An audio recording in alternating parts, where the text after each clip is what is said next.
माझ्या उपकारासाठी वागविला मुनकंठी, घरी दिला ठाव अवघास कणही वाव। माझ्या उपकारासाठी वागविला मुनकंठी, तुका म्हणे एके ठाई केले माझे तुझे नाही। माझ्या उपकारासाठी वागविला मुनकंठी, पांडुरंगा करो प्रथम, पांडुरंगा करो प्रथम, पांडुरंगा करो प्रथम,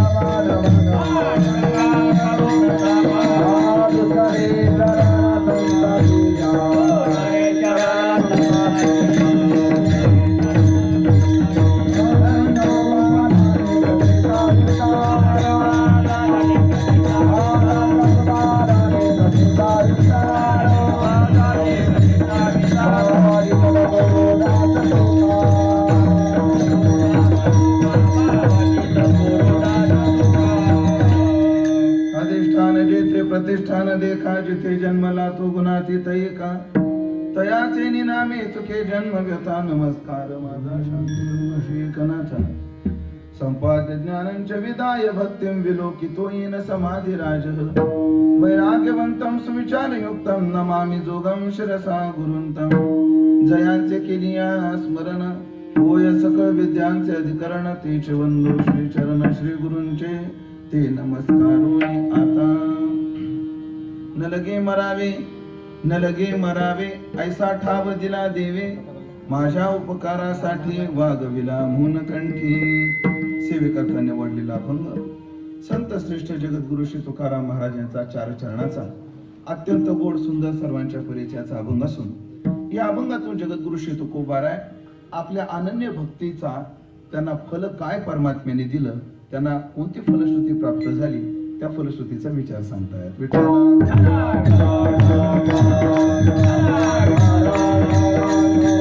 परम पावन गोदामयाच्या पावन तटाकावर परम पावन क्षेत्र प्रतिष्ठान पैठण नगरीमध्ये शांती ब्रह्मश्री एकनाथ महाराज यांच्या या पावन भूमीमध्ये, सर्व साधू समाजाच्या वास्तव्य भूमीमध्ये आज आपण जे चिंतन सेवा करतो आहोत, त्या चिंतन सेवेचं निमित्त आपल्या वारकरी संप्रदायात अर्वाचीन कालामध्ये जे काही प्रभावी साधू जीवन झाले, त्यापैकी एक जीवन ज्यांना 2 वर्षापासून वैकुंठवासी मोठ्या जड अंतकरणाने म्हणावं लागतं, असे वैकुंठवासी रंगनाथजी महाराज बालानगरकर पूज्य महाराज श्रीजींच्या द्वितीय पुण्यच्या तिथीच्या निमित्ताने या ठिकाणी या सेवेचं आयोजन आहे। आणि यातील ही सेवा त्यांचे सुपुत्र, माझे परम सन्मित्र, तुम्हा आम्हा सर्वांचे परमार्थिक स्नेही हरिभक्तीपरायण श्रीकांतजी महाराज बालानगरकर पूज्य श्री महाराजांच्या आज्ञेतून ही सेवा माझ्या वाट्याला आलेली आहे। तरी ज्ञानोबारा तुकोबारा जशी बुद्धी देतील तसं मी अभंगाचे चिंतन करण्याचा प्रयत्न करणार आहे। काही दिवसापूर्वी महाराजांचा संपर्क झाला, महाराज तुम्ही कीर्तनाला याल का?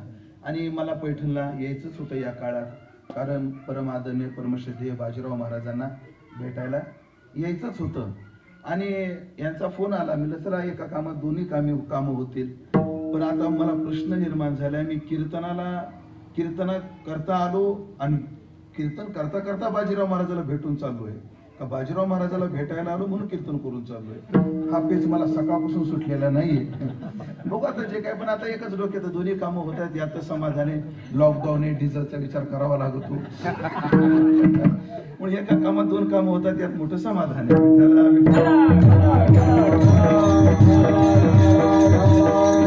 मला वाटतं 2च कामं नाही, माझी अनेक कामं झाली। एक तर नाथाचं दर्शनही मला होणार आहे, जाणार आहे मी मंदिराकडे, नाथाचं दर्शन होईल आणि नाथांच्या दर्शनाबरोबरच चौथं एक माझं काम झालं। किती दिवस झाले तुमच्या सर्वांची दर्शनं नाहीत, या निमित्ताने तुम्हा सर्वांच्या भेटीगाठी दर्शनं झाली, हे एक मोठं अंतकरणामध्ये मोठं समाधान आहे। म्हणून या 4ही समाधानाला अंतकरणामध्ये ठेवून चिंतनाकडे वळतो। आज पूज्य महाराजांच्या द्वितीय पुण्यतिथीच्या निमित्ताने ही सेवा असल्यामुळे, आणि पुण्यतिथी म्हणजे मरणोत्तर केली जाणारी एक सेवा आहे, त्या निमित्तानंच मरणोत्तर केली जाते, म्हणून मरणाच्या संबंधानं काहीसे चिंतन घडावं म्हणून या अभंगाची निवड करून चिंतन करण्याचा प्रयत्न मी करणार आहे। गोड अभंग आहे। परमार्थ आणि संसार या दोन्ही गोष्टीचा जर विचार केला तर संसारातली माणसं परमार्थिकांना नावं ठेवतात आणि नकळत परमार्थिक माणसं संसारिकांना नावं ठेवतात। म्हणजे संसारातली माणसं परमार्थिकाला काय म्हणतात म्हणजे जगद्गुरु तुकोबराच्या काळातलेच लोक तुकोबराला काय म्हणत होते याच्यावरून आपल्याला अंदाज घेता येईल. तुका वेडा अविचार करी बडबड फार. तुकाराम महाराजाला वेड म्हणायचे, तुकाराम महाराजाला अविचारी म्हणायचे. म्हणजे समाजाच्या दृष्टीने अविचार कोणता? हे लेकरा बाळाचा संसार सोडून काय विना चिपड्या कुटत बसलेत, हा त्याच्या दृष्टीने काय आहे? अविचारी. जगद्गुरु तुकाराम महाराजांना अविचारी म्हणण्याचं धाडस ते करतच कसं होते याचा एकच अर्थ आहे, त्या अविचाराचा विचार केला पाहिजे, तेव्हा आपल्याला ती संगती लागेल. त्यांचा अविचार काय? संसाराच्या दृष्टीने अविचार. तुकाराम महाराजाला अविचारी म्हणायचे, तुकाराम महाराजाला वेड म्हणायचे, तुकाराम महाराजाच्या उपदेशाला बडबड म्हणायचे. परत काय म्हणायचे? संग उपचारे कंटाळे कथे नागवाची नाचे. हे काय? कीर्तनामध्ये नाचणं म्हणजे नागडं नाचणं असं ते म्हणायचे. म्हणजे संसारातली माणसं परमार्थिकांना नाव ठेवतात, पण परमार्थात ती तरी हात धुवायचं कमी पडतात का? मी तर म्हणतो जेवढे कीर्तनकार असतील त्यातली त्यात ब्रह्मचारी. नवरा बायकोचे भांडणं सांगितल्याशिवाय कीर्तनच रंगत नाही. बायको कशी नवऱ्याला टोचून बोलते, नवरा बायकोला कसं बोलतो, होतात का कीर्तन? नाही होतच नाही. म्हणजे नावं ठेवतातच. आणि प्रमाणानं जर बोलायचं जर ठरलं तर तुका म्हणे कैसे आंधळे हे नाही, आंधळी ती तुका म्हणे संसारी. एक शपक आहे, आंधळी ती तुका म्हणे संसारी जेही नाही हरी ओळखेला. तुकाराम महाराज संसारिकाला आंधळ म्हणतात. काय काय अहो काय काय सांगावं. तुकाराम महाराज काय काय म्हणतात? कधी गाढव म्हणतात, कधी मेंढा म्हणतात, कधी बिनपायाचं डुक्कर म्हणतात, पोस नाही पायचारी मनुष्य परी कुत्री ती म्हणतात. काय करतात? जे जे संसारात भागले गडले त्यांना तुकाराम महाराजांचे फार जहाल शब्द आहेत. महाराज म्हणतात तुका म्हणे केला रांडेने गाढव मनामागे नांद्या होवने फिरे. खूप प्रमाण आपल्याला देता येतील. परमार्थातली माणसंही संसारिकांना नावं ठेवतात आणि संसारातली माणसं परमार्थिकांना नावं ठेवतात. मग मला एक विचारायचंय, हे नावं ठेवतात, हे नावं ठेवतात, मग परमार्थात संसारात फरक काय? जसा शास्त्रामध्ये भ्रम आहे, दीपमणी दीपाच्या प्रभेवर मण्याचा भ्रम झाला, हाही भ्रमच आहे. आणि दीप प्रभेवर दीपाचाच भ्रम झाला, हा सुद्धा काय आहे? भ्रमच आहे. पण जेव्हा दिव्याच्या जवळ जाणं घडतं, ज्याला मनी ही बुद्धी दीपावर झाली होते त्याच्या हातात काहीच पडत नाही. पण ज्याला दिव्यावर दिव्याचा भ्रम झालेला असतो त्याच्या हाती मात्र दिवा पडतो. म्हणून याच्याकरता शास्त्राने त्या भ्रमाचे दोन प्रकार केले, एक संवादी भ्रम आणि एक विसंवादी भ्रम. मग त्याचप्रमाणे संसारिक जेव्हा परमार्थिकाला नाव ठेवतात तेव्हा ती विसंगत आपलं विसंवादी निंदा आहे. पण साधू जेव्हा संसारिकाला नाव ठेवतात ते मात्र संवादी निंदा आहे. विठ्ठला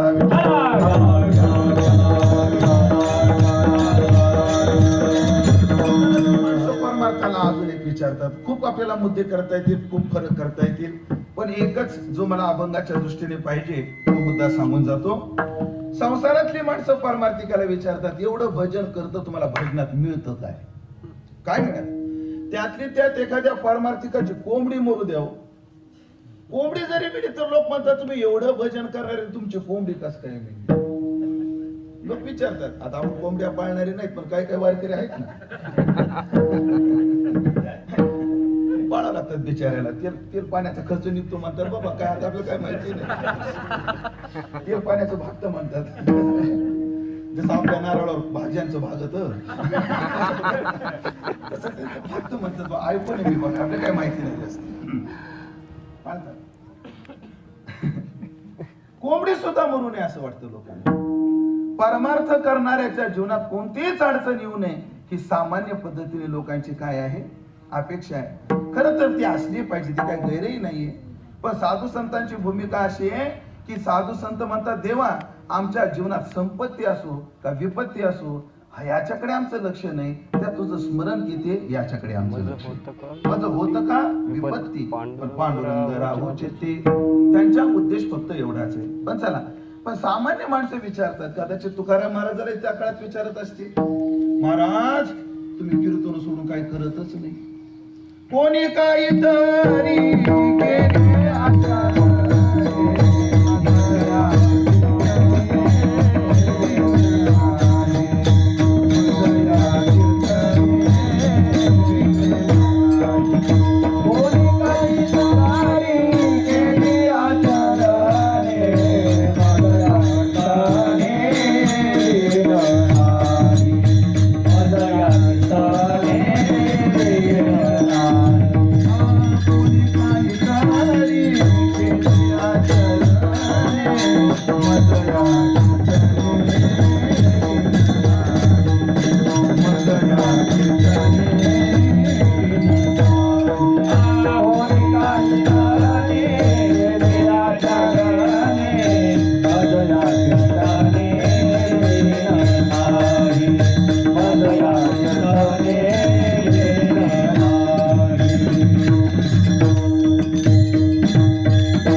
असेल, कोणी संसारातलं आचरण केलं असेल, किंवा कोणी परमार्थामधल्या अन्य साधनाचं आचरण केलं असेल, पण महाराज म्हणतात आमच्या जीवनात मात्र कीर्तन भक्तीशिवाय आम्ही दुसरं काही केलंच नाही.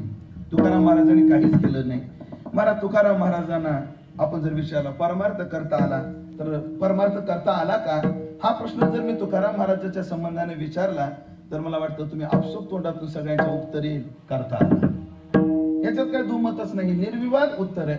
तुकाराम महाराजांना परमार्थ करता आला का, तर एक मुखाने उत्तर आहे करता आला. आता माझा दुसरा प्रश्न आहे, त्यात मात्र टप्पे पडणार आहेत. तुकाराम महाराजाला संसार करता आला का, तर काय उत्तर द्या. काही मंडळी म्हणतील नाही करता आला, काही मंडळी म्हणतील नाही करता आला, पण माझं उत्तर वेगळं आहे. तुकाराम महाराजाला परमार्थ करता आला का, तर उत्तर आहे करता आला. तुकाराम महाराजाला संसार करता आला का, नाही करता आला हे म्हणण्याचं मला धाडस होत नाही.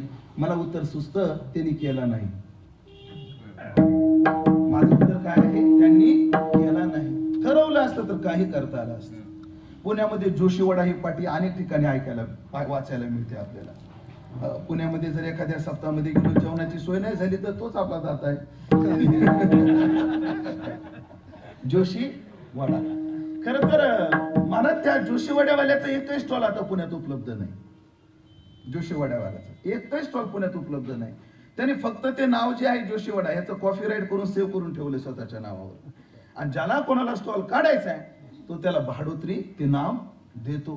कॉपीराईट करून ठेवलेले ग्रंथ कॉपीराईट केले जातात. त्याचं विशिष्ट त्या टक्केवारीनं इन्कम कोणाला जातं, ज्याच्या नावानं कॉपीराईट आहे त्याच्या. तुकाराम महाराजांच्या 4000 पेक्षा जास्त अभंग आहेत. काही प्रति 93 आहेत, काय प्रति 4500 आहेत, ज्या त्या परंपरेनुसार एवढे अभंग आहेत. मला कधी कधी असं वाटतं तुकाराम महाराजाच्या 5 अभंगावर आमच्या बिल्डिंग आहेत. तुकाराम महाराजाच्या 5च अभंगावर आमच्या 20-20 लाखाच्या गाड्या आहेत, आमचे 4-4 मजली बंगले आहेत. मी आमचे म्हणतोय, मी तुमचे नाही म्हणत, आमचे म्हणतोय आहे. मग त्यातले 5 अभंग जर कॉपीराईट करून ठेवले असते, तुकाराम महाराजाच्याच किती संपत्ती असते. 5च अभंग त्यांनी कॉपीराईट करून ठेवायला पाहिजे. कोणते कोणते? संताची पाय हा माझा विश्वास, भक्त आयशे जाना याच्यासाठी केला होता अट्टहास, क्षण क्षण हाचे करावा विचार आणि पहाती गवळणी. हे 5 अभंग जर तुकाराम महाराजांनी कॉपीराईट करून ठेवले असते, हा अभंग जो घेईल त्याच्यातलं 20% माझ्या वंशजाला, आपल्याला 10व्यातलं किती वापर द्यावा लागला पण नाही. मग तुकाराम महाराजाला संसार करता आला नाही हे धाडस मला तरी वाटतं परमार्थिकाने करू नये. ज्याने तुकाराम महाराज अभ्यासले त्याने तरी करू नये, आणि ज्याने अभ्यासले ते करणार सुद्धा नाही. त्याने तो काय केला नाही, केला नाही. पण ठीक आहे, संसाराच्या दृष्टीने लोक विचार करणार तुकाराम महाराजांना किती विपत्ती, नाही संसार करता आला. ज्याच्या बायकोला अन्न न मिळाल्यामुळे ज्याची बायको मरते त्याला काय संसार करता आला. ज्याच्या बायकोला नेसायला एक साडी होती फक्त, ती 30-32 घालावी लागते, त्या व्यक्तीला काय संसार करता आला. मग ह्या सगळ्या गोष्टी पाहिल्या की साहजिकच लोकांच्या मनात प्रश्न पडत असेल की एवढी भक्ती करून तुकाराम महाराजाला मिळालं काय मिळालं. बायकोला अन्न नाही मिळालं, घरात खायला मिळालं नाही, प्रतिष्ठा मिळाली नाही. माणूस संसारात काय काय अपेक्षा ठेवतो. एक दोहा आहे, माहित नाही मला तो दोहा कोणाचा आहे काय, पण त्यांनी संसारातले 4 स्वर्ग सांगितले. मृत्यू लोकात राहणाऱ्या माणसाला संसारात सुद्धा 4 स्वर्ग म्हटले. ते म्हणतात, पहिला स्वर्ग सुंदर हो काया, शरीर निरोगी असणं हा संसारातला पहिला स्वर्ग. दुसरा स्वर्ग धर्म में माया, आपल्या कर्तव्यात आपली प्रवृत्ती असणं हा संसारातला दुसरा स्वर्ग आहे. तिसरा स्वर्ग पुत्र हो आज्ञाधारी, आपला पोरगा आपला आज्ञाधारक असला पाहिजे, हा संसारिकाच्या दृष्टीने काय आहे, स्वर्ग आहे. आणि 4था स्वर्ग पतिव्रता होणारी, आणि बायको पतिव्रता असणं हा संसारातला 4था स्वर्ग आहे. चला, अजून एका अर्थतज्ञानी अजून संपन्न संसाराचे 3 मुद्दे मांडलेले आपल्याला दिसून येतात. यात थोड्याफार फरकाने ते इंग्रजीत आहेत, पण मला काही जास्त इंग्रजी येत नाही. मी 10वीला 2दा नापास झालेला माणूस आहे. याचा अर्थ मी ढय असा करू नका. 10वीला 2दा नापास झाला म्हणतात ढय, तसं नाही, माझी आवड तिथं नव्हती. म्हणजे मी नापास झालो, मी अभ्यास म्हणजे पास झालो नाही असं नाही, हो म्हणजे मी अभ्यास केला असता तर पास नक्कीच झालो असतो, वादच नाही. मग मी का नापास झालो? उत्तर एक आहे, त्या अभ्यासात माझी काय नव्हती, रुची नव्हती. माझी 2दा परीक्षा देऊन 2 विषय गेले. सांगा बरं कोणते? तुमची बी गेलेले काय?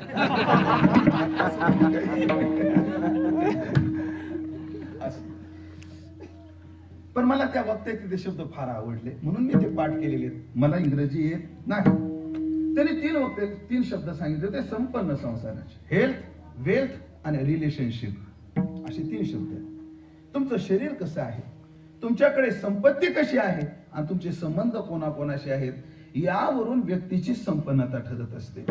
जगद्गुरु तुकाराम महाराजांचं जीवन या 3 मुद्द्यांना जर तयारी करायचं ठरलं, तुलना करायची ठरली, ते 3 मुद्दे तुकाराम महाराजांच्या दृष्टीने संसारामध्ये नाही. शरीरही एवढं खास नाही तुकाराम महाराजांचं. तुकाराम महाराजांचं शरीर असंच होतं हे 2च माणसं सांगू शकतात. एक तर ज्याने त्या काळात तुकाराम महाराजाला पाहिलं पण तसा एकही व्यक्ती नाही, किंवा ज्याने या काळात त्याचा साक्षात करून घेतला ते सांगू शकतात. आपण मात्र अनुमान लावू शकतो, आपण अनुमान करू शकतो. तुकाराम महाराजांच्या काही प्रमाणावरून आपण अनुमान करू शकतो की तुकाराम महाराजांचं शरीर कसं असेल. तुकाराम महाराजांनी स्वतःचं चरित्र जे यातिवश्य शूद्र केला व्यवसाय या अभंगात सांगितलं, त्यात एक चरण आहे. महाराज म्हणले, ठाकला तो काही केला परोपकार, जेवढा जमला तेवढा परोपकार केला. आणि उत्तरार्धे, केले हे शरीर कष्टवनी, केले हे शरीर कष्टवनी, म्हणजे तुकाराम महाराजांचं शरीर हे कष्टाचं होतं. आणि कष्टाचं शरीर कसं असतं, कृपाकडे करून माझ्याकडे पाहू नका, पाहिजे तर तात्याकडे पहा. म्हणजे हे शरीर संपन्न नाही. संपत्तीचा विचार करा तर एरंडासी हार तुझा भार नसा, संपत्ती नाही. आणि संबंधाचा विचार करावा तर गावात कोणी कोपला पाटील, ह्या 3 गोष्टी आहेत. मग साहजिक आहे लोकांना प्रश्न पडणं, महाराज एवढा परमार्थ करून तुम्हाला मिळालं काय, तुम्हाला मिळालं काय?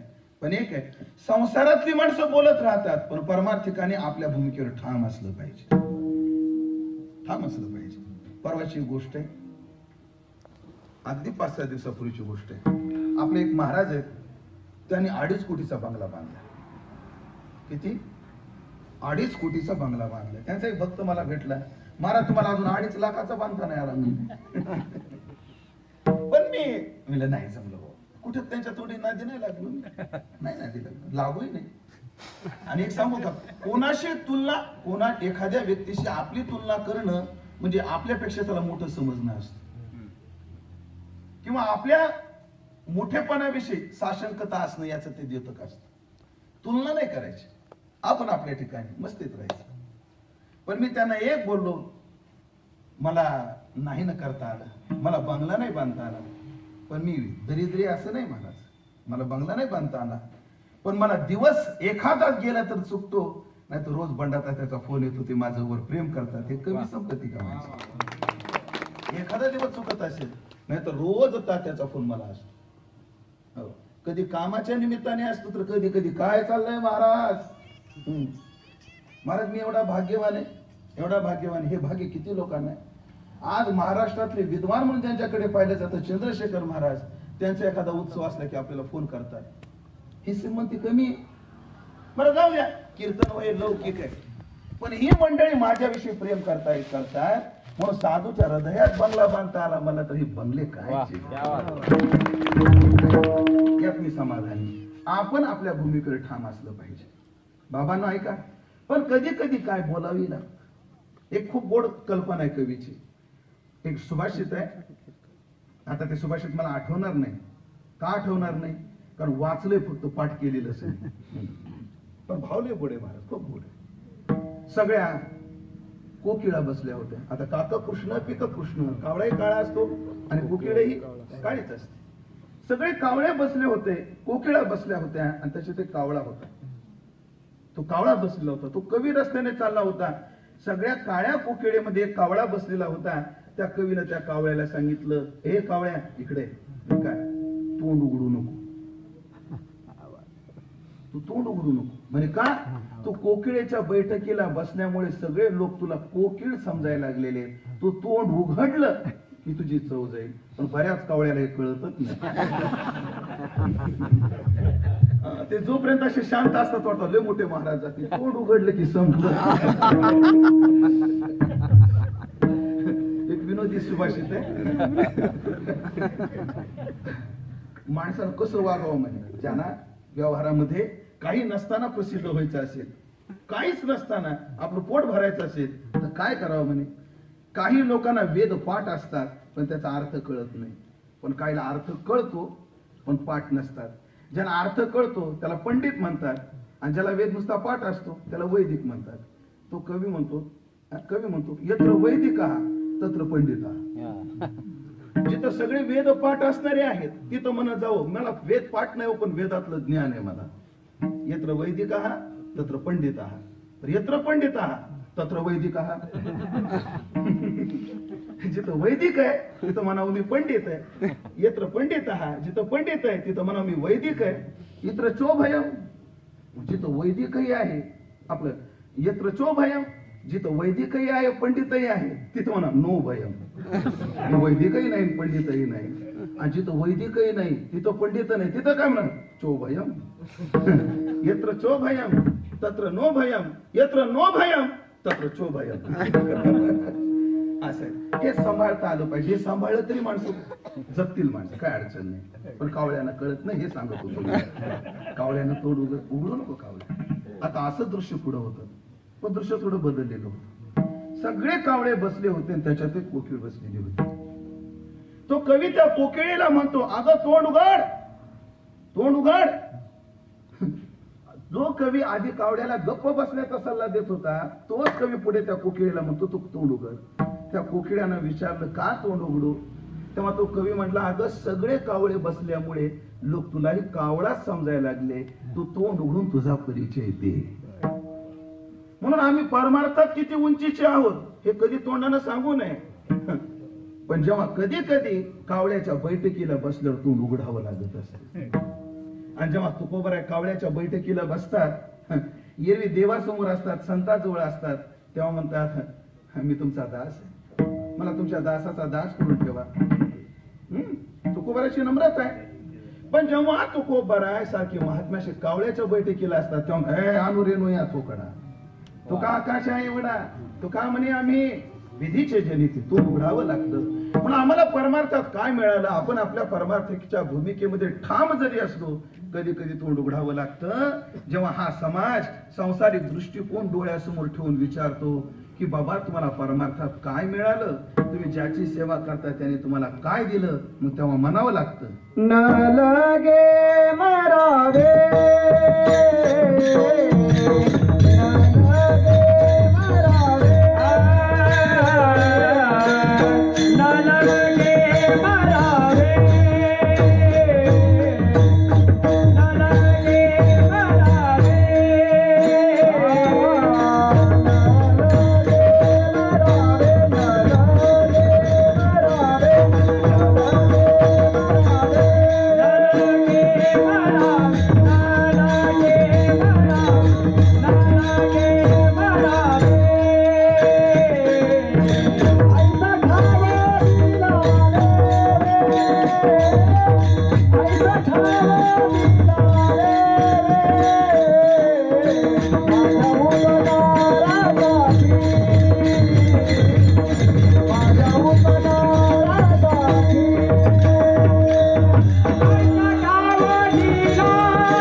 आकर्षणाचा विषय असतो ज्या फळामध्ये अपूर्वता असते.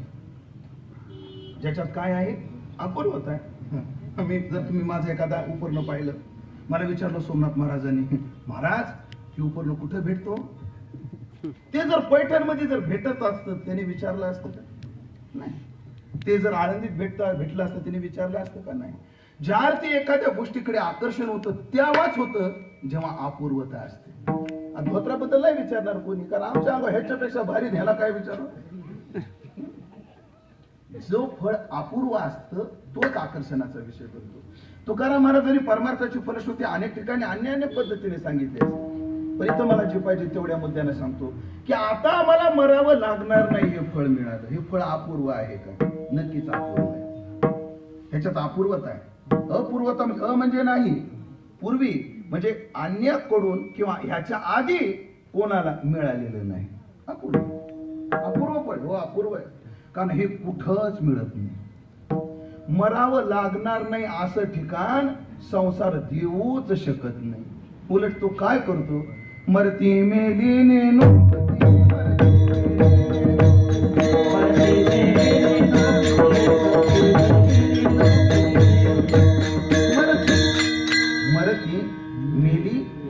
किती. मला शब्द पाहिजे पुढचा, हाची लाभ तयाचे संगती. संसारातल्या लोकांच्या संगतीत काय लाभ आहे? कितीतरी मेले मरतात आणि त्याच लाईनला आपल्याला लावतात. म्हणजे संसार हे ठिकाण देऊ शकत नाही, ही अपूर्वता आहे. हे ठिकाण फक्त परमार्थात परमात्माच देऊ शकतो, म्हणजे या फळाची अपूर्वता आहे. संसारात हे ठिकाण मिळू शकत नाही. बरं महाराज, आम्हाला कळालं, मरावं लागणार नाही असं ठिकाण तुम्हाला मिळालं, ठीक आहे. हे ठिकाण कोणतं आहे सांगा ना, आम्ही त्या पत्त्यावर जाऊ. हे ठिकाण मृत्यू लोकात कुठंच नाही. साधा विचार. महाराज तुमचं गाव मला माहिती तरी विचारतो. शेवगावचे तुम्ही शेवगाव आलेले आहे. शेवगाव माणसं मरतात का? मरतात. म्हणजे हे ठिकाण शेवगाव नाही हे निश्चित. मानतलाही मरतात. तुमचं गाव महाराज बीड मध्ये माणसं मरतात का? हे ते ठिकाण नाही. असं ठिकाण कोणतं आहे जिथे गेल्यावर मरावं लागत नाही? दादा, मृत्यू लोकात एकही ठिकाण नाही, पण मृत्यू लोकात प्राप्त करता येतं ते ठिकाण आहे. शब्द नाजूक ऐकले तर लक्षात येईल. मृत्यू लोकात ते ठिकाण कुठंच नाही, पण मृत्यू लोकातच ते ठिकाण प्राप्त करता येतं.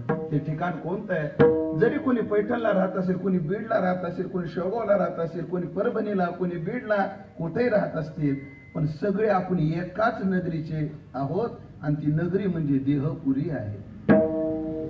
मनोराजा एक देहपुरी. हो, नवद्वारे पुरे देही. या नवद्वाराची जी पुरी आहे, म्हणून पहा पुरुष शब्द आहे ना, आणि छन्नपी वार्ष्णेय बला देव नियोजिता अथकेन प्रयुक्तो यम पापम चरती पुरुष. तिथलचा पुरुष शब्द घ्या, किंवा पंचदशकारांनी ती श्रुती आहे ना, आत्मानं चेत विजानीयात अयम अस्मिति पुरुषः. तिथलचा पुरुष शब्द घ्या. ह्या पुरुष शब्दाचा अर्थ काय? पुरे शयते. पुरीमध्ये जो शयन करतो त्याला पुरुष म्हणतात. म्हणजे नवद्वाराच्या पुरीमध्ये ज्याचं शयन चालू आहे तो म्हणजे जीव, असा त्याचा अर्थ केलेला आहे. तिथे तोच अर्थ आहे पुरुष शब्दाचा. पण सगळीकडेच हा पुरुषार्थ नाही करायचा. उत्तम पुरुषस्त्वन्य परमात्मा इथे उदाहृता, तो पुरुष मात्र वेगळा आहे. कारण आपण सर्व क्षर पुरुष आहोत, पण पुरुष आहोत. परमात्मा उत्तम एक पुरुष आहे आणि पुरुषोत्तम एक आहे. माफ करा, क्षर आहे, अक्षर आहे, एक उत्तम आहे. इथं पुरुष शब्दाचा अर्थ पुरीमध्ये शयन करणारा. महाराज एक बोलू का, आपण वेदांताच्या जरी चर्चा करत असलो, आपलं आचरण मात्र 4 वाकाच आहे. थोडे महात्म्य वजा केले तर चर्चा कोणत्या आहे? वेदांताच्या आहे. पण आपल्यातले काही महात्मे सोडले तर आचरण मात्र 4 वाकाच आहे. म्हणून जयाची ज्ञाना देहची केले परिसीमा. हो, परत एक ना, देह खंडना महात्मा ईश्वर पाषाण प्रतिमा या परवती प्रमा घडोची नेने. या परवती प्रमा नाही, त्या पुरीमध्ये शयन. आणि मग ह्या पुरीमध्ये जो जो शयन करतो त्याला मरावं लागतं. ही शब्द कमी आहे, मरावंच लागतं. मरावंच लागतं. थोडा मुद्दा वाढेल पण गोड चिंतन आहे. या मृत्यू लोकाला सोडणं जीवाचं 4 प्रकारचं आहे आणि महात्म्याचं 4 प्रकारचं आहे. सांगतो क्रमाने. महाराज 10व्या करतात असं भांडवल आहे, वर्ष श्राद्धा करता. आता मी माझ्या डायरीतले, पण आता सांगतो तुम्ही मित्र आहेत म्हणून नवीन भांडवल आहे, तुम्हाला माहिती असेल. मृत्यू लोकाचा समारोप पाठ पद्धतीने या महाराज. विठ्ठला विठ्ठला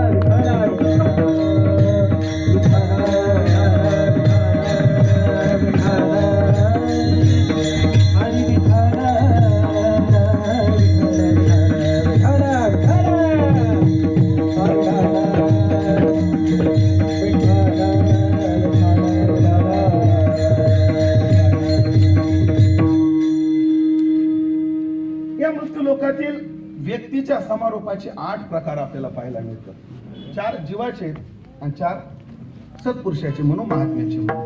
पहिला प्रकार आहे एक हत्येनं जीवन संपतं. दुसरा प्रकार आहे आत्महत्येनं जीवन संपतं. म्हणजे आता नावच देतो, हत्या मरण, आत्महत्या मरण, अकाल मरण, काल मरण, आत्मसमर्पण मरण, आत्मत्याग मरण, समाधी आणि 8वा प्रकारे दिव्य निर्याण. विठ्ठला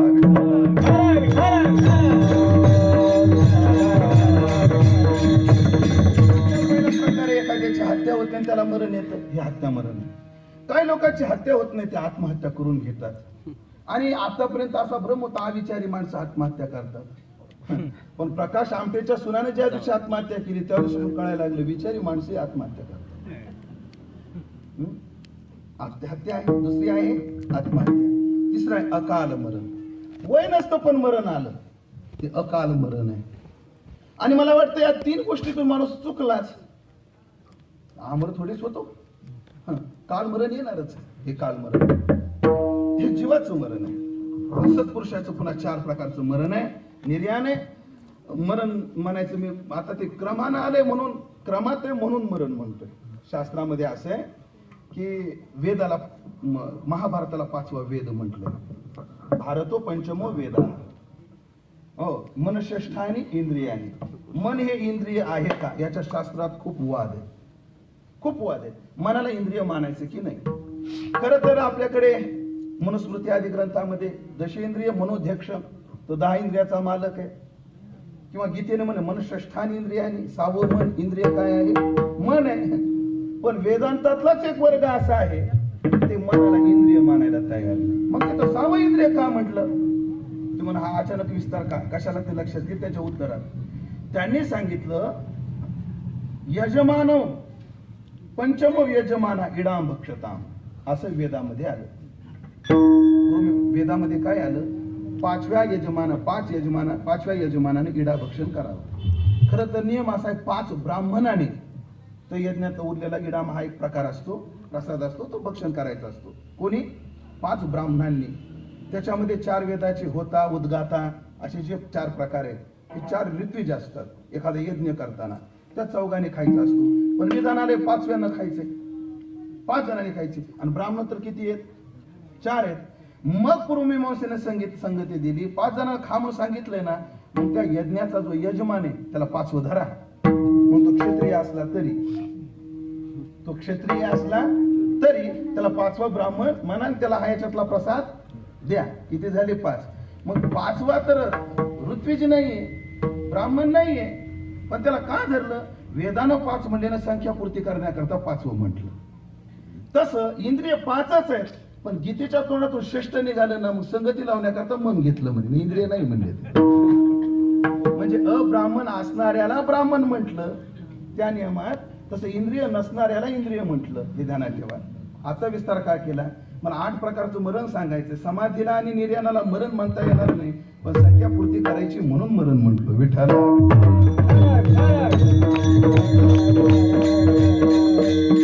हत्या मरण झालं, आत्महत्या, अकाल, काल मरण. एक आत्मसमर्पण. आत्मसमर्पणामध्ये दोघाचं नाव पुढे येतं. एक पतिव्रतेचं नाव येतं आणि एक शूराचं नाव येतं. शूराला माहित असतं ही बॉर्डर जर मी ओलांडली तर पुढून गोळी येण्याची दाट शक्यता आहे आणि मला मरण येण्याची दाट शक्यता आहे, तरी तो पुढे जातो. मग ही आत्महत्या आहे का? आत्महत्या आहे? नाही. तो एक काहीतरी समाज कल्याणाचं, देश कल्याणाचा हेतू डोळ्यासमोर ठेवतो आणि आपल्या आत्म्याचं समर्पण करतो. म्हणून हे मरण हत्या म्हणता येत नाही, ह्याला आत्महत्या म्हणायचं नाही, ह्याला काल मरण नाही, हे अकाल मरण नाही, तर हे आत्मसमर्पण मरण आहे. हे आत्मसमर्पण आहे. सती करते. आता सती प्रथा बंद झाली, पण सती म्हणजे तुकोबराच्या काळापर्यंत सती होती. तो काय म्हणे, सती आग्न न देखे जा रीती, शेजेचा एकांत आगीपाशीकडे झाकल्या डोळे अधप पाहत. सतीचा विचार आहे. चला, सती तिचं आत्मसमर्पण आहे. पण अजून एक 6वा प्रकार आहे, आत्मत्याग. आत्मसमर्पण वेगळं आणि आत्मत्याग वेगळा. आत्मत्याग म्हणजे आता जीवन बस, अन्न पाण्याचा त्याग करून जीवन संपवलं जातं. त्याला प्रायुषण म्हणतात. विनोबा भावेने घेतलं होतं, अन्न पाण्याचा त्याग केला आणि जीवन संपवलं. पण पुराणातलं अजून एक उदाहरण आहे. वृत्रासुराला मारण्याकरता आणि उच्चिष्ट शस्त्र पाहिजे होतं, तेव्हा दधीचीने आपले हाडं दिले. तो आत्मत्याग आहे. निवृत्तीनाथ, ज्ञानोबाराय, एकनाथ महाराज यांच्या समाध्या आहेत. आणि तुकोबराय सारख्याचं साधूचं दिव्य निर्याण आहे. दिव्य निर्याण हे मरण नाहीये, पण संख्यापूर्ती करता मरण म्हटले ध्यानात ठेवा. म्हणजे अशीच ठिकाण, अशीच 8 प्रकाराने या मृत्यू लोकाचा निरोप घेतला जातो. महाराज म्हणतात मात्र हे 8 प्रकार आहेत, वादच नाही. पण पहिले 6 प्रकार त्यागा, शेवटचे 2 प्रकार. तुकोबराच्या बाबतीत तर 7ही त्यागा, एकच प्रकार ठेवा. आम्ही या 7ही मरणाच्या तावडीतून सुटत नाही. आणि दुसरा मुद्दा असा आहे, लोकांच्या डोक्यात जे मरण आहे त्या मरणाला उद्देशून तुकोबराय म्हणतात न लगे मराय. आपल्या डोक्यामध्ये जी मृत्यूची कल्पना आहे, हो, त्या कल्पनेतून आम्हाला मात्र मरावं लागणार नाही, असं ठिकाण आम्हाला दिलं. महाराज दिलं, तुम्ही वादच नाही. पण तुम्ही मग अशी सांगितले की देहपुरीमध्ये जो जो राहतो त्याला मरावंच लागतं. असं ठिकाण कोणतं आहे? दादा, एक ठिकाण असं आहे, त्या ठिकाणावर मरणच नाही. ते ठिकाण आता पुरी जर आपल्याला पाहिजे असेल, इथं चपात्या आहेत तशा, पण पुरी पाहिजे असेल, देह पुरी सोडायची आणि कोणत्या पुरीत राहायला गेल्यावर मरण नाही. महाराजाचं प्रमाण का पुरेच आहे. ब्रह्मपुरी वास करणे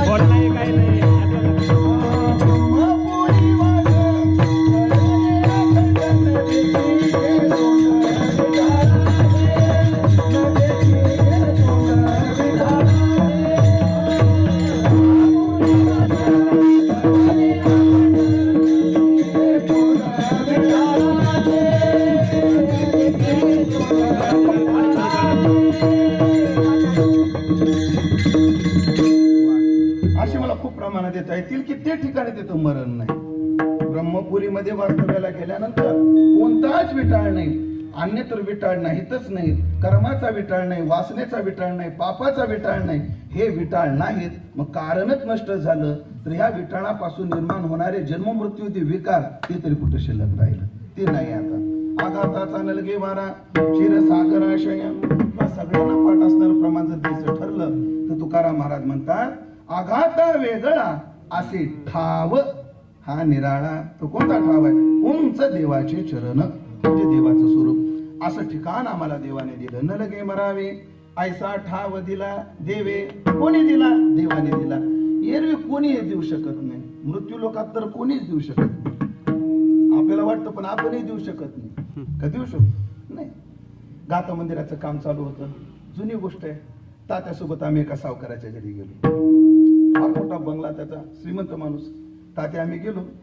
सदर कार्यक्रम काल्पनिक आहे, नोंद असू द्यावी. हा कार्यक्रम आहे जो काल्पनिक आहे, काल्पनिक कथेवर अवलंबून. गेलो एका घरी, मोठा श्रीमंत माणूस. गेल्याबरोबर त्यांनी पहिला, अरे तात्या सोबे तुम्हीच बोलाले, या या या बसा बसा बसा. तात्या गरीबाची आठवण कशी काय काढली? तात्याने काय नाही, थोडं काम होतं सावकार. काय काम आहे? काय नाही, आपलं मंदिराचं काम चालू आहे, गाथा मंदिराचं. काही मदत? व्हावा तात्या, एवढ्या चांगल्या पवित्र कार्याकरता तुम्हाला या पामराची आठवण झाली?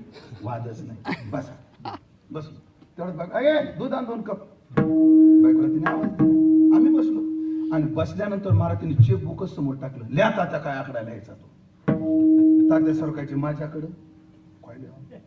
वर्गणी मागायला गेल्यानंतर जी अडचण येते जेव्हा लोक असं म्हणतात ना, काय तुम्ही सांगा लिहा, तो अडचण काय असते? एक छोटी अडचण आणि एक मोठी अडचण. छोटी अडचण काय? आपण कमी आपलं जास्त लिहिलं त्याला त्या द्यायचं नसलं तेवढं तर ही छोटी अडचण आहे. पण मोठी अडचण ही आपण कमी सांगितलं त्याने जास्त दिलं तर. आणि याचा अनुभव घेतलाय मी शताब्दीत. अनुभव घेतला. मुंबईत एक माणूस महाराज भांडुपला माझं कीर्तन चालू, मी आवाहन केलं. कीर्तन झाले तर एक माणूस भेटायला आला. बघा असा घळमटा मळमटा होता. कपड्यावर बी अंदाज येतो ना कधी कधी. कपड्यावर अंदाज येतो. म्हणलं हे काही साधारण माणूस दिसतंय. म्हणे उमेश बुवा, ते बुवा म्हणायची पद्धत. बुवा तुम्ही सांगाल ते आकडा सांगा ना, मला काहीतरी तुम्हाला संस्थेला द्यायचंय, बोला ना. मी परब भाऊ परब आडनाव आहे, कोकणी माणूस आहे. म्हणजे भाऊ तुम्हाला काय द्यायचं ते द्या ना. नाही नाही बोला ना एक आकडा. म्हणजे नाही आता तुम्ही सांगाल ते. अहो एक आकडा तर बोला. नाही नाही तुम्ही सांगा. असं 5-10 मिनिटं चालली आणि शेवटी मी ठरवलं होतं हा जर आता म्हणणार तुम्ही सांगा 11,000 सांगायचे. आमच्या अपेक्षाच तेवढ्या आहेत महाराज.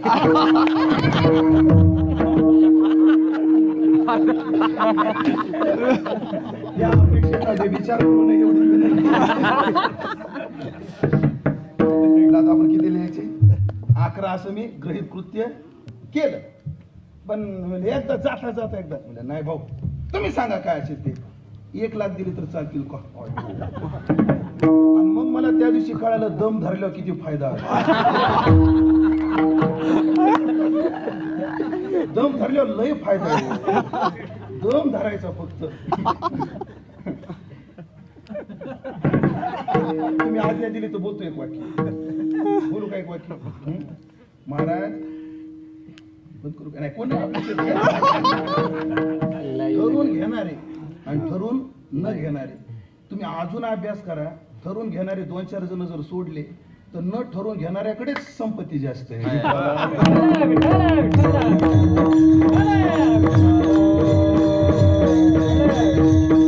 आणि हा प्रसंग विद्यार्थी अवस्थेत घडला ते बरं झालं. दम धरल्यावर फायदा असतो.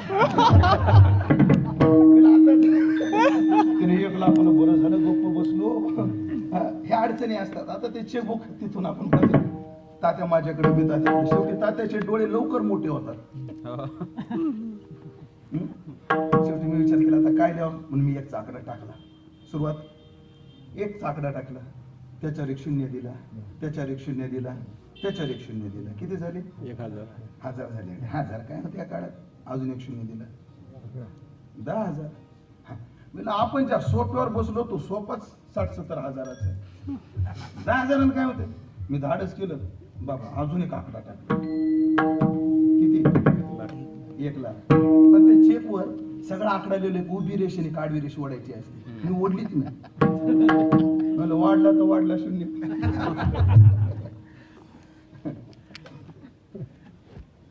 म्हणजे बोलू का? साधूचंही ध्येय 0च आहे आणि संसारिकाचं ध्येय 0च आहे. पण साधूचं देह बिना आकड्या पुढचं 0 आहे आणि संसारिकाचं देह कोणातरी आकड्याच्या पुढचं 0 झालं. ध्येय मात्र काय आहे? एक 0च आहे. पहिले कुठेच नव्हते काही. चंद्र सूर्य तारा नाही अवघे 0ची. ध्येय काय आहे? 0 आहे. फक्त त्या आकड्या पुढचं 0 घ्यायचं का बिना आकड्याचं 0 हा फरक आहे.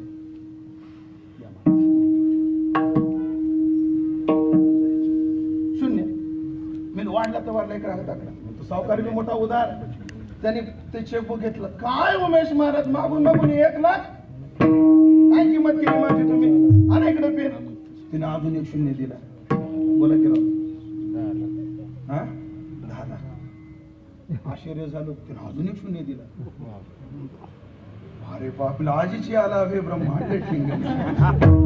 सुखी झाले म्हण कल्पविना. आता दैन्यच गेलं. 1 कोटीचा आकडा उभी रेष आडवी रेष लिहिली. ज्याला चेक द्यायचा त्या संस्थेचं नाव लिहिलं.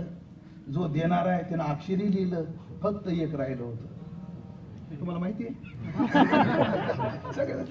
सही तो करणार तेवढे त्याची बायको दूध घेऊन आली. नाही तुमच्या डोक्यात जे येते तसं नाही. दूध घेऊन आली. तुला अगं तात्याले आज आपल्या घरी मग 1 कोटी रुपये देतोय मी मंदिरा करता. वा वा वा एवढं चांगलं कार्य. कारण धर्म कोणाला घडतो आणि साधना कोणाला घडते याबद्दल तुकोबराय म्हणले, धर्म तयासीच जोडे रे ज्याचे स्वाधीन भास. ज्याची बायको ताब्यात आहे त्याला धर्म घडतो, ज्याच्या ताब्यात बायको नाही ना, इच्छा असून धर्म घडत नाही. इच्छा असते वार करायला घरी नेण्याची, पण ती भांडे आपटणारी असल्यावर काय. धर्म कोणाला घडतो, ज्याचे स्वाधीन भास. महाराज जास्त विस्तार होईल, काय करायचं. ती आली 1 कोटी रुपये, आनंदाची गोष्ट आहे. आणि ती म्हणजे आधी तोंड गोड करा, मग आपण फोटो काढू. पोराला बोलवलं फोटो. तेवढ्यात त्यांनी दूध पिण्याला सुरुवात केली. 1 घोट पिला दुधाचा, त्याला उचकी लागली, सावकार जाग्यावर मेला. मी देवाला प्रार्थना करत होतो, देवा आतापर्यंत जेवढी कीर्तन केली तेवढ्याचं पुण्य पाळायला लावतो, ह्याला फक्त अर्धा मिनिट जिवंत कर. कशा करता नाही, तेवढा स्वार्थी नाहीये मी अंदाज घेतला, तेवढा स्वार्थी नाही. लेकरा बाळाला एकदा शेवटचं बोलण्या करता होतो माझ्या. उदाहरण संपलं. मला वाटतं आता प्रमाणात उभीच देतो. सगळ्यात मोठा जीव धातयाही पाया पडता उठे गतायू पंडू सुद्धा. गतायू धातयाही पाया पडता उठे. ब्रह्मादिक देवा कर्माची कचाटी सुटत नाही. नुलंगवे सामर्थ्य ब्रह्मादिका पार नुलंगवे सामर्थ्य ते कोणीच देऊ शकत नाही, देवच देतो. महाराज देवाने दिलं, पण फुकट दिलं का. या जगात कोणालाच काहीच आणि कधीच फुकट भेटत नाही. काय मिळतं, होईच नाही. तुकाराम महाराज म्हणतात आम्हाला फुकट नाही मिळालं. मग दुसरं चरण, माझ्या उपकारासाठी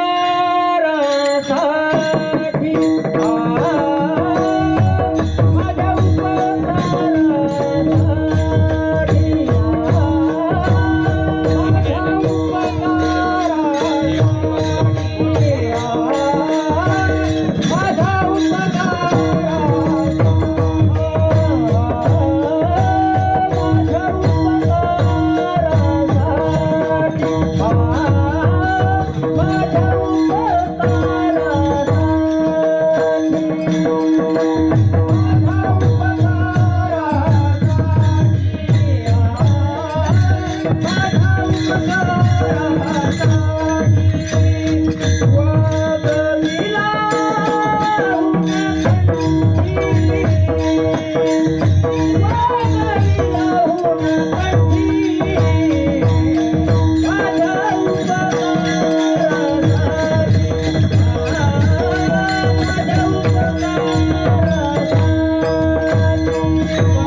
कंठामध्ये वागवलं.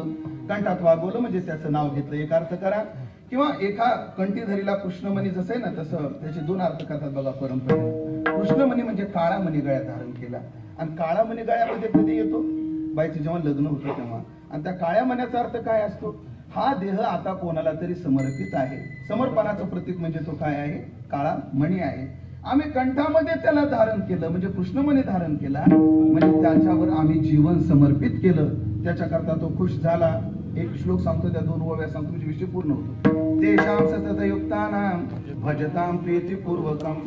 जो प्रीतिपूर्वकम अहम भजती, मला जो माझं जो भजन करतो, काय करतो, ददामी बुद्धी योगम, मी त्याला बुद्धी योग देतो. कोणता, तम तो देतो. कोणता, येन जाणे मामुपयांती ते, तो माझ्या स्वरूपात येईल आणि त्याच्या स्वरूपात मरण नाही.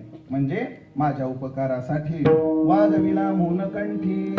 त्या ठिकाणाचा विस्तार करताना महाराज म्हणतात, घरी दिला ठाव अवघा सकळही वाव. त्याने ते ठिकाण दिलं म्हणजे काय दिलं, त्याचं जे घर आहे, त्याचं जे स्वरूप आहे, त्या स्वरूपात मला वास्तव्याला दिलं. या चरणाची गमतीशीर 2 अर्थ करता येतील आपल्याला. घरी दिला ठाव म्हणजे त्याने आम्हाला त्याच्या स्वरूपात अवस्थिती केली. अवघा सकळही वाव, याचे 2 अर्थ करायचे. एक अर्थ, आता त्याच्या व्यतिरिक्त सगळं खोटं वाटायला लागलं. अवघ जे आहे ते काय आता वाव वाटायला लागलं. कशात मन रमत नाही. आता दुसऱ्या अर्थ करता येईल. त्यानं मला स्वरूपात जागा दिली आणि दिल्यानंतर तो जेवढा व्यापक आहे तेवढ्या व्यापक बोधावर नेला. आता जेवढी माझी प्रतीती तेवढीच तयाची व्याप्ती. या व्याप्तीपर्यंत नेलं. अवघा सकळ ही वाव. महाराज म्हणतात ते घडलं का? तुका म्हणे एके ठाई केले. त्यांनी काय केलं? आम्हाला एके ठाई केलं. त्याच्या स्वरूपात एक केलं.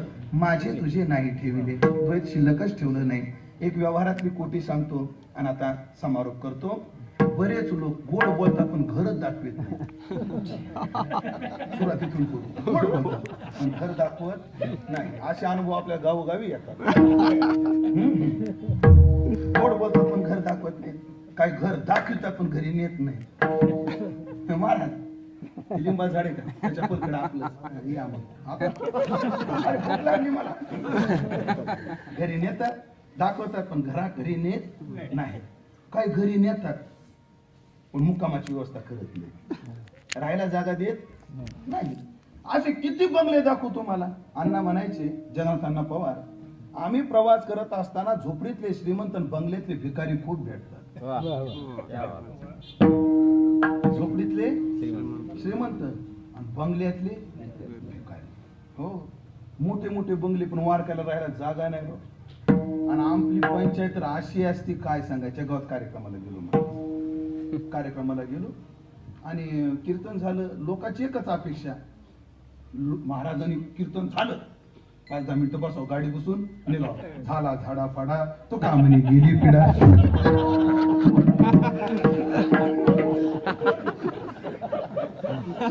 झाला झाडा फाडा तो का म्हणे गेली पिढा. पण आता मला कार्यक्रम जवळच होता दुसऱ्या दिवशीचा म्हणून जरा मी रूम लागलो. ते लोक म्हणले महाराज कसं नाही मुक्काम करायचं. अरे तिथून सुरुवात. महाराज अरे रामभाऊ तुझ्या घरी नाही. मग पोरगी बांधपणाला आली त्यानं महाराजाला गणा पाटील त्या घरी मी महाराजांना नाही आपल्या घरी जमायचं नाही. अडचण काय? संडास ब्लॉक झालाय. डबडं घेऊन महाराजाला कुठं पाठवून. पण आमची व्यवस्था कोणाच्या घरी जो कीर्तनाला आला नाही त्याच्या घरी. जो कीर्तनाला आला नाही त्याच्या घरी नाही. जो कीर्तनाला येत नाही त्याच्या घरी.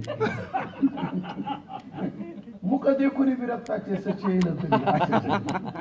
मग काय कार्यकर्ते पुढं मी पाठी माग बॅग पूजेची बॅग सगळी घेऊन निघालो. दरवाज्यात गेल्यावर आता कोण आहे? आम्ही आहेत सप्त्यावाले. बरं दारुगड आल्यावर असं आळा पिळा बापा त्या तोंड जर उघडलं नाथ सागर अख्खा जाईल. काय काम आहे? काय नाही ते महाराजाला मुक्काम करायचं आपल्या वरच्या रूम मध्ये. अजून पर्याय नसतो आपल्याला. त्याला बायकला उठ ते महाराज आले. मी ऐकतोय बरं त्याची बायको माया महाराज लोक कवा बी येते ऐकतोय. सापडला संधी पर्याय पडली बंदी. आता पर्याय नाही. आता मुक्काम करायचं बरं वाटत नाही. ती बाई वर गेली आणि त्या खोली एवढी निवांत होती. थोडी शिवाय जाळ्याशिवाय काहीच नव्हतं. त्या बाईने खोली स्वच्छ केली. चटई टाकली. मी पडलो. आमचा ड्रायव्हर आडवा पडला आणि सहज त्या बाईला विचारलं ताई एवढा बंगला म्हणलं भारी खोली अशी का? आणि महाराज ह्या खोलीत कुणीच येत नाही आमच्या घरात. काय गेल्या वर्षी आमच्या सुनाने ह्याच पंख्याला फाशी घेतली.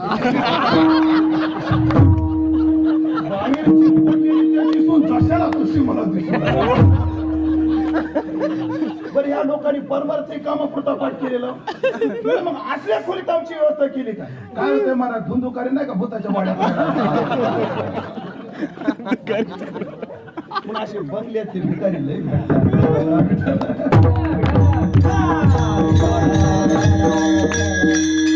घरात राहायला जागाच देत नाही. काही देतात हे सगळ्याला मला प्रक्रिया सांगायची आहे व्यवहार. काही जागा देतात पण म्हणतात तेवढीच खोली इकडे यायचं नाही. त्याच्या पुढचा एक वर्ग असतो असे काही प्रेमातले घरात महाराज तुमचंच घर पण 7 बाऱ्यावर नाव लिहित नाही. तुमचंच घर पण 7 बाऱ्यावर नाव लिहित नाही. आपण अपेक्षा ठेवू बी नाही. एका गावात सप्त्याला होतो महाराज. सत्य घटना आहे बरं ही. सत्य घटना. आणि एक बाई, एका महाराजाचं कीर्तन होतं, नाव नाही सांगन नंतर कधीतरी.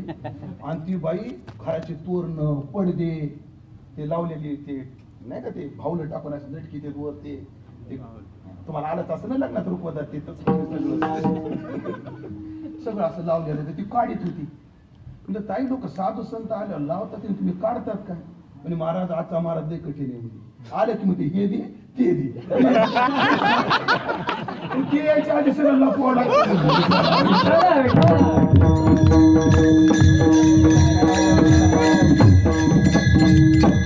महाराज मला एवढं वाईट वाटलं. आपले लोक कोणत्या दर्जाला जायला किती वाईट आहे. चुकीचं आहे, चुकीचं असं सातबाऱ्या नाव घेत नाही. पण आता ऐका पटकन दोन्ही चरणाचा अर्थ सांगतो. याने एक केलं, आम्हाला त्याचं घर दाखवलं. नुसता नाही, घराचा रस्ताही दाखवला. आता पावी जेल घरा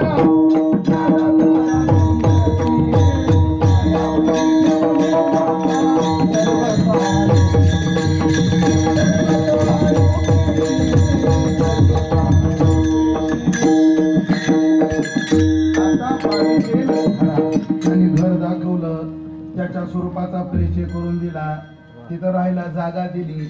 त्यांची जेवढी व्याप्ती आहे तेवढ्या व्याप्तीवर आम्हाला नेलं. जयाच्या बोधाचा पसरा पवाडू होय चराचरा. काय बोलली अशाच अर्थाची पवाडू होय चराचरा ऐसा महात्मा धनुर्धरा दुर्लभ आती जयाच्या प्रतितीचा वाखारा. इतकी व्यापक बोधावर नेलं. आणि एवढंच नाही केलं, त्या घरावर आता आम्हाला मालकही केलं.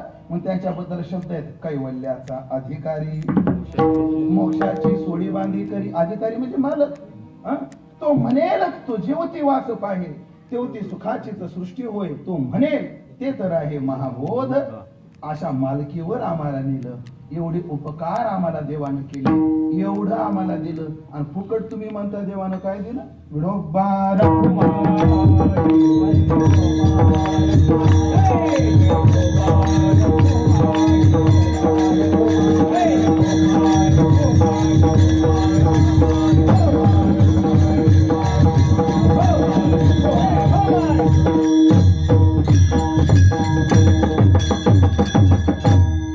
माणसाला परमार्थात काय मिळतं जे संसारात कधीच मिळणं शक्य नसतं ते परमार्थात मिळतं. मग आपल्याला सदत्व चिदत्व आनंद रूप होतं, तिने सिद्ध करता येईल. संसारात शाश्वत काहीच मिळत नाही, परमार्थात देव शाश्वत देतो. सदत्व संसारात सगळं अज्ञान मूलकच आहे, परमार्थामध्ये ज्ञान आहे, ज्ञान मूलक आहे. संसारात सगळं दुःख रूपच मिळतं आणि ह्याच्या उपासनेत मात्र सुख रूपत्व मिळतं. असं आम्हाला दिलं. अशा उंचीवर गेल्यामुळे आता आम्हाला मरावं लागणार नाही. आणि आता मरावंच लागणार नाही तर आता आम्हाला पुढे जन्मावही लागणार नाही. आता पुढे कैसा जन्म कैसा आश्रम वारेसा खूप प्रमाण देता येतील. नाही आम्हा जावे मरावे लागत आसवा खंडित जैसे तैसे येणे न घडे रे जाणे न घडे रे तैसे येण्याचे शरीरे शरीरा येणे सरे किंबहुना येर झाले क्षरा पडे. तेवी सदभ्यास निरंतर. या अभंगाला एकदम किती ओळख गोडीत पहा. तेवी सदभ्यास निरंतर चित्ताशी पुरम पुरुषाची मोहर लावी मग शरीर राहू अथवा जावो. ज्ञानोबा पुढे म्हटले पहा.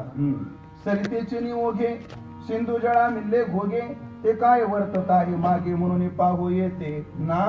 ते समुद्राचे होणे ठेले ते विचित्ताचे चैतन्य झाले जेथ यातायात निमाले घन आनंद जय ज्ञानेश्वर.